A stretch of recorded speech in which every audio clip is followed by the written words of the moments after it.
Today's episode is entitled A Resourceful Leader Empowers. There is a story I wanted to share about how I actually started to feel like we are empowered ourselves to empower. What I wanted to share was an example of what I had experienced with my girls. I love to share examples of that because I think it's relatable. And quite frankly, having kids has been one of my greatest teaching experiences thus far. As parents, at least for myself, and I think for most parents, you try to give your kids a better life than you had.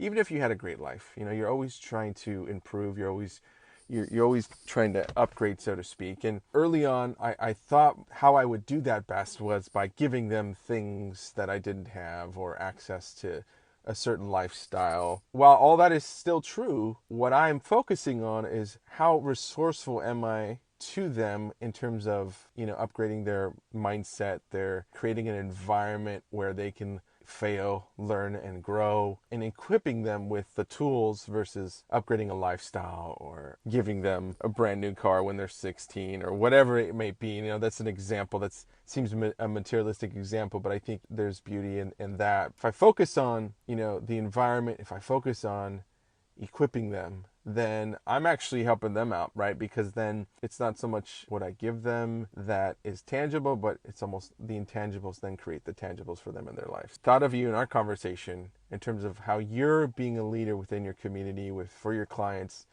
And so I want to talk about that, how you're embracing and owning your role as an educator, and how you're coming up with ways to communicate to your clients and your sphere, and then your mindset, how you prep your day mentally, and how you go about doing that. So maybe if we can start with how you start your day, your routine, how you talk about intentionally visualizing your day, and then we can go into how you're being an educator.